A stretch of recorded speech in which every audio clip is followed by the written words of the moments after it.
Today, this administration launches sa Bagong Pilipinas, Bawat Bayan Makikinabang, an initiative anchored on the principle that our local government must be empowered to respond to the needs of the people. Bilang local chief executive, kayo ang unang nakakaramdam ng problema at unang nakakarinig ng mga hinaing. Dahil kayo ang nakakaalam ng tunay na kalagayan sa inyong komunidad, sa inyo nagsisimula ang pagbabago. For more than 3 decades, the Local Government Support Fund, or LGSF, aside from the national tax allocation, has served as the bridge between national and government and local government and local communities. Ang mga proyektong pinondohan ng LGSF ay agarang naghatid ng suporta at ginhawa sa ating mga kababayan. Ilan sa mga ito, ang pagsemento ng Farm to Market Road, halimbawa sa Barangay Putlan, sa Nueva Ecija, ang pagsasagawa ng school building sa Kamuning Elementary School, sa Kamsur.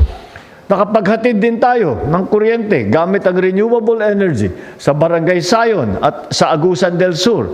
At napaayos natin ang gigagwit waterways system sa Surigao del Norte. However, in the past, it worked mainly as, shall we say, a demand-driven system.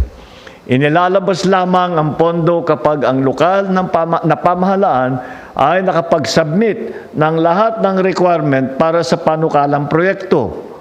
Hindi maikaila na minsan mahirap at mabagal ang proseso, kung minsan pa nawawala yung request, lalo na sa mga maliliit at malalayong mga LGU. Nakakagulat, nawawala yung request. Bakit kaya yun? Kaya inutos ko at natutukan ang mga problemang ito.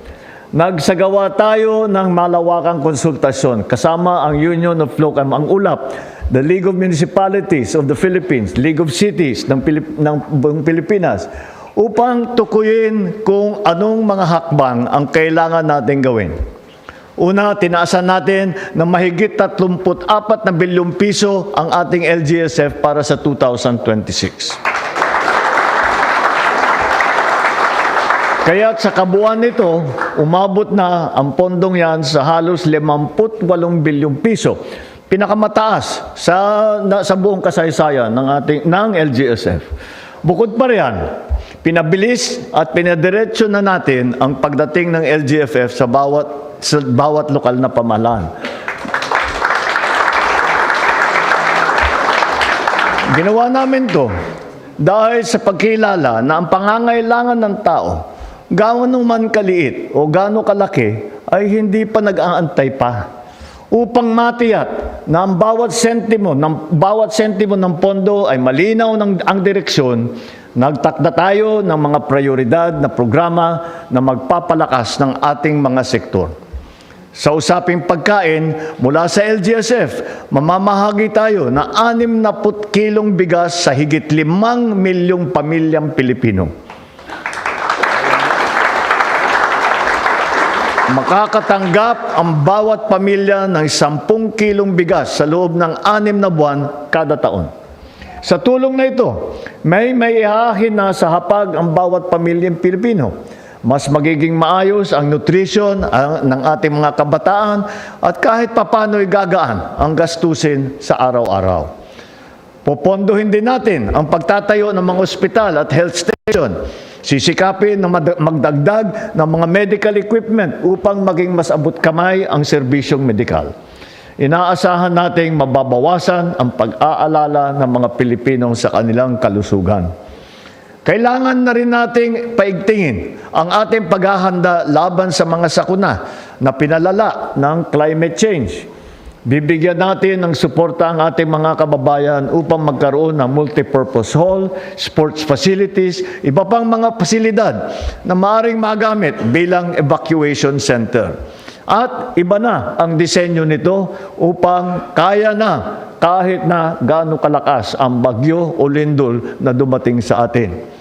Magsisilbi ito na lugar para sa pagkatuto, pagsasanay ng mga atleta, ligtas na mga masisilungan tuwing may sakuna. Susuportahin din natin ang pagsasagawa ng farm-to-market road at local road network upang mapabilis ang galaw ng mga produkto, ng serbisyo at ng mga mamamayan. Makakatulong ito upang bumaba ang presyo ng mga bilihin at tumaas naman ang kita ng mga nagsasaka. At patuloy din natin isinasaayos ang mga water supply system at electrification project. Mababawasan nito ang pangamba ng ating mga kababayan kung saan kukuha ng malinis na tubig o kaya naman kung ligtas ba ang kanilang komunidad pagkagabi. Bahagi ng LGSF na mas malawak nating layunin na isulong ang bagong Pilipinas kung saan ang pag-unlad ay nararamdaman sa bawat rehiyon at bawat komunidad. Ngayon 2026, nai-release na ang humigit kumulang 1.19 trillion pesos na national tax allotment para sa mga LGU. Mas mataas ito ng higit 15% kumpara ng 2025. Ibig sabihin, mas kaya na ngayon ng ating mga LGU na pondohan ang mga programang kailangan ng kanilang nasasakupan. Mamayang hapon, sasaksayan din natin ang isa pang resulta ng pagtutulungan ng pambansa at lokal na pamahalaan. Sa kasunduong ito, mas mapapabilis ang pagpapatayo ng mga silid-aralan ng ating mga komunidad. Nauna nang lumagda ang mga gobernador noong February 11. Ngayon naman, mga city mayor. Maisa sa katuparan lamang ang ating mga hangarin kung patuloy ang ating pagkakaisa at ang ating koordinasyon. Patuloy din nating ipinakita ang tunay na diwa ng pagiging lingkod bayan. May kakayahan, may integridad, at may malasakit sa kapwa. Ngunit ang diwa na ito ay hindi lamang para sa mga halal na opisyal. Ito ay dapat taglay sa bawat Pilipino. Kaya't umaasa ako na magiging bahagi ang lahat ng sama-samang pagsisikap para sa mas progresibo, mas maunlad at mas makatarungang lipunan. Hinihikayat ko ang lahat na makilahot upang ang mga proyekto sa inyong komunidad at maging katuwang ng pamahalaan sa pagtiyak na ang pondo ay napapakinabangan ng bawat mamamayan. Sama-sama nating itatag ang bagong Pilipinas na mas handa sa hamon, mas bukas sa oportunidad, mas maunlad para sa mga susunod na henerasyon. Maraming salamat sa inyo at mabuhay kayong lahat.